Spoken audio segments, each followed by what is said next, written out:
Well, good morning, everybody. I'm Ed Parcaut. I'm here with Francisco Rubalcava Jr. It's been a couple of weeks. Were you sick last week or something? Yeah, man. I was trying to say to you, it's just my girlfriend jinxed it. She was Said like, you "You had never get COVID? sick." No, No. she was like, "You never get sick." She's like, "I've only seen you get sick like 3 times." And sure enough, And you guys been together, what, 3 years? I'm just kidding. no, we've been together like, man, over 5 years now, actually. Yeah, so it's just 3 times, not too bad. Four Yeah. now, So almost every year. right?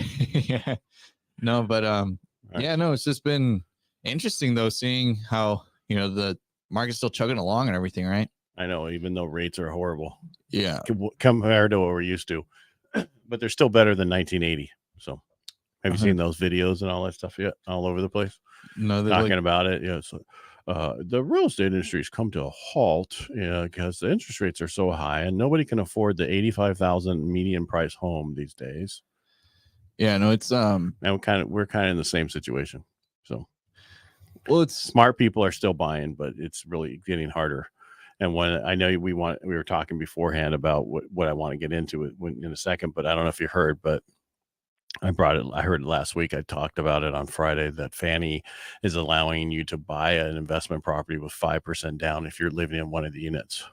oh, nice. Okay. Duplex, triplex, fourplex, where before a duplex was 15% down, a triplex was 25, and then the fourplex was 25 also. Now it's only 5% all across the board.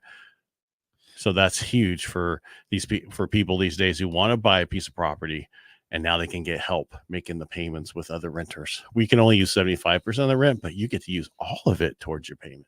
No, that's really good, because a lot of people are having to resort to that. It's not a bad thing. Yeah. Instead of, if you're single, if you're a new couple with no kids, or if you have one, freaking buy your first house this way. You got a built-in investment. Everything you hear out there is about buy investment properties, buy doors, buy this. This is the easiest way to do it without coming up with 25%. Yeah, and having the help with the rent is tremendous. And if you do it right, you have 3 other people helping you with your payment instead of 2 people, or 1 person. You know what I mean? It's so much better. The problem you run into though is a lot of these ones that are for sale right now, the rents have not been caught up with where the market is. And so what they need to do is get them out so we can use current market rents. No, that's the biggest challenge. Is it's also very difficult. You can't just get someone out because they're not paying enough. Like that's No, I understand that, but the issue is that it needs to be remodeled because they haven't been remodeled in 40 years or 30 years, and it's right. Yeah. So you just need to have some inspector come in and inspect. Oh, this is horrible living conditions. Get out of here. Right. Yeah, it's like, well, it's either that or one of the just causes, especially for a program like that, is obviously they're going to be living in it. But yeah, it's definitely something where, like 2 weeks ago, I actually had seen there was a fourplex in Turlock, and 3 units were vacant out of 4. So that's like the best, right? Because that must have went pending right away, because I didn't see that. I was researching this so I could do a whole thing on it and tell people here's and it's like, okay, well, I only saw the one in Turlock for 700,000, and they had, I think it was 3 units, and they were only paying 650. 550. I saw that one. I'm like, that is like ridiculous. It's not worth 700,000 at those rents. That's what's really hard, is that there's such a craze now for these types of properties, right? That so many people started going for them, and sellers caught wind of it, and they're asking for these big prices. And again, it doesn't support it. But nonetheless, it's also seeing the long run, right? Depending on how low they are. If you just keep increasing them year over year, and it's an investment, you're collecting some loss, taking some loss on it until you get to that point where you're making the money. I understand that, but if you're trying to use it for qualifying, exactly, it's hard. Like there was one, somebody was like, "Can I get this one? It's in Castro Valley, 1.25 million, has 2 single family houses, but they're still only 1 bedroom each, and then a duplex, and one side's a 1 bedroom, the other side's a 1 bedroom." And it's like, okay, in order to qualify, you'd have, and 2 of them are vacant, but the other 2 are only pulling in 1,100 and 1,200. Well, you need like $12,000 for 3 units to offset what that payment would be to qualify. Yeah, it's like, you know what I mean? Yes, you could get it, but you'd have to get rid of everybody and remodel the whole thing. And so the problem is when you run it, it's not going to work for everybody. But what it could do is some of these properties and some of the areas that have where you can split them and turn them into 2 units, right? That they allow you to do that now sell that as a multifamily and then do it again. You know what I mean? Make them for sale for people to buy instead of investors. You're saying like do like the halfplex thing, right? Like where you split. Yeah. Because that's I've seen that a lot. I've been seeing it a lot more recently too. Yeah, because they're trying to get more units, more people into places. There's a huge niche here for somebody to get in, and that's where I want to get in with the lending side of it, because there's 2 people who can still buy day in and day out right now: veterans and then people buying these. Right. Yeah. With because it makes sense. Yeah. Yeah.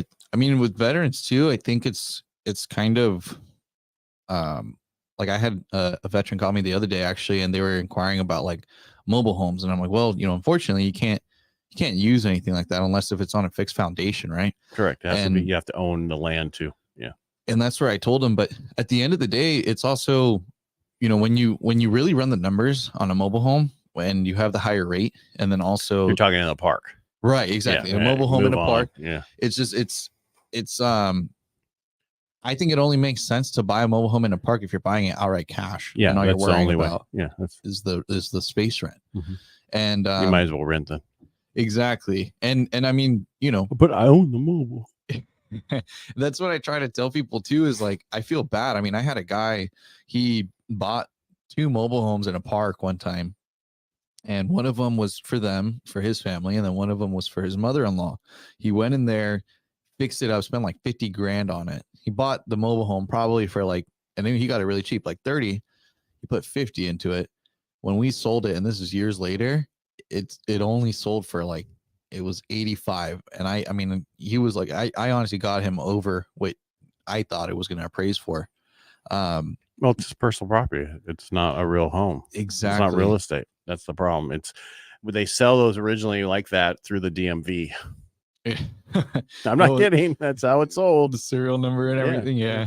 They got HUD tags, all that stuff. And that's, oh, I just lost my light. Must have been one of those days. And that's, that's just how it is. So it's only good for a piece of property, and, eventually put on a full foundation. Yeah. Well, right now too, like how much lower are the VA rates? They're like really, dude, everybody's, stop listening to lies on the TikTok. You could refinance because the VA rates are so much lower. Bullshit. They're still pretty similar. They're similar as FHA rates. It's a scam. It's all a scam to get people to click on it and talk to them about, oh, what you should do is do cash out and pay off all your debt, and let me charge you 2 points to get that rate down to 6.75, because that sounds so much better, or 6.99. Yeah, all that stuff, because I see all that. We're the veteran, blah, blah, blah. That's all lies. It's just like New Day, all those companies on TV, all those. It's just cheaper to put on TikTok, and people see them all the time. Yeah. I think it's there's just so much false information. Yes, it is. But people fall for it because their veterans are trusting. And the other false information is these seconds that are on your property where you don't have to make payments. They give you so much money, and then they take equity in your home. Remember that. They're taking equity in your home. You don't get anything for free in this world. First thing you need to rule is life's not fair, and nothing's for free in this world unless you're young, and then it's free. And anyway. But everybody else, when you wake up and you get a job, you have kids and you have family, and you're like, oh my goodness, what have I done? This is what I need to work hard and build for my family. You realize what life really is. That stuff, stay away from it. It's not your benefit. If it was for your benefit, they wouldn't do it, and it wouldn't be done by the tech companies. It's all done by the tech companies. They're doing those things. They're trying to get you. The problem is people will not be able to refinance their main loan until they're paid off. Yeah. And then they refinance and they're stuck in whatever place. Because like some people, I'm just saying they can't refinance at all. That loan that they get, that you hear that equity share, that whole program that you hear, it's all over the TikTok and everywhere. What they do is they attach, and they get the equity going forward, a certain percentage of it, depending on how much you borrowed. we won't refinance that because you don't technically own it. You have somebody else who owns it with you. And only way to do it is refinance and pay them off. But a lot of them, they have a 10-year clause. You have to hold them for at least 10 years. Yeah, no, it's all about, being cautious and making sure, you're actually reading everything too. Cause it's like, it's exactly like you said, it's what they are hooks. Ultimately, it was just trying to hook people in. And then from there, it's like, okay, how can we, take advantage of them, which is unfortunate. Yes. And so not to be taken advantage of, give us a call. We'll take care of you. I'm Ed Parcaut, and this is Francisco Rubalcava Jr., and we want to thank you for watching and listening today. Make it a great day, and we'll talk to you on Thursday. Take care, everybody.